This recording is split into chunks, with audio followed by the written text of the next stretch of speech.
They all knew. I was completely obsessed with Sarah the moment I found out. I would leave him for sure and he would lose it. But this time he went too far that night after drinking the milk Sarah handed me herself. My eyelids got heavier and heavier, my mind slipping away from my body. I don't know how long passed, but I woke up somewhere unfamiliar. I heard a familiar voice nearby. "Have you lost your mind, Sarah? You really want to hide this from Michael and take her kidney out for Jason?"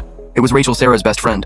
"She's the only match." Sarah's voice was chillingly calm. "Jason's life is on the line. It won't come to that, Michael. I'll make it up to him. Doesn't he want me to marry him? He'll propose after the surgery. He'll never divorce him." A glass shattered on the floor. Rachel was practically shouting. "His kidney's gone. What good is making it up to him? I honestly don't know what spell Jason cast on you back during the earthquake. You crippled your leg saving him and lost your inheritance. And he turned around and ran off with another woman. It was Michael who stayed and took care of you. She used herself as a guinea pig just to give you injections. Her legs covered in bruises. She knelt outside a specialist door for a month begging for treatment. Now Jason comes back and clings to you the moment you're back on top. The moment he found out you were carrying Michael's baby. He sweet-talked you into taking abortion pills yourself, losing your first child together. Michael still thinks it was his own carelessness. He spent 3 whole months depressed over it. And now you're actually taking his kidney out for Jason. That's enough." Sarah's voice suddenly rose. "I know Michael loves me enough to give up everything, and Jason is selfish and vain. Greedy for status, but I just love him. I'm crazy in love with Jason. So what about Michael? What does he even matter? He doesn't matter at all. My mind's made up. No one's talking me out of it today. I have to take his kidney." The moment those words landed, I felt the scalpel cutting into my skin. The anesthesiologist clearly underestimated my tolerance. Every inch of pain was sharp and clear, but worse than the physical pain was my heart being torn apart in my chest. I'd loved Sarah for 10 years. From 16 to 26, my youth, my love. Everything I had. I watched her love Jason, watched her go crazy for him, watched her fall apart after he dumped her. I stuck by her through his darkest days after he was crippled. I put up with his temper, and his gloom, even got knocked to the ground when he lost control. Bruised my knees on the fall, but I never complained once. I just quietly got back up and kept taking care of her. I thought someday she'd finally look at me. It turns out in her eyes I never mattered at all. 10 years, a whole 10 years. Even after everything we'd been through, she only ever loved Jason. Because of one word from Jason, she was heartless enough to end our baby. Because Jason needed a kidney, she took mine out for him without telling me. I don't know how long passed before I felt something being ripped out of my body. It was my kidney, and it was 10 years of love. When I woke up, the smell of disinfectant stung my eyes. "He's awake." A husky woman's voice came from the door. My whole body tensed. I slowly looked up. Sarah stood in the doorway, backlit, her tall silhouette cutting a cold, clean line. She walked closer, her long legs under a white dress. Every step felt like it was stepping right on my heart.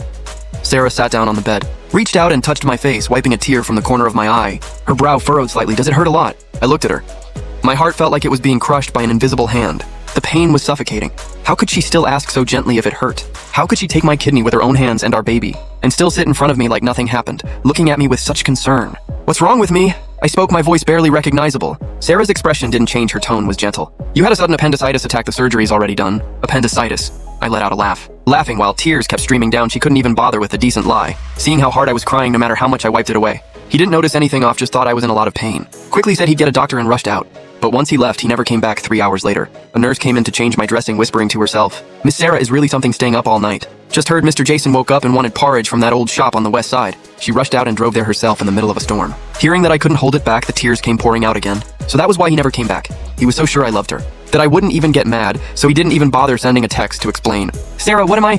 Some kind of pushover? What makes you think I'd love you without limits?" I stared out the window until I had no tears left. I don't know how long past the nurse left. I finally grabbed my phone and paused on the screen for a second, then dialed a number. The call went through. A low, lazy woman's voice answered. "Mr. Michael." I took a deep breath, my voice quiet but clear. "Claire, would you be interested in marrying me?"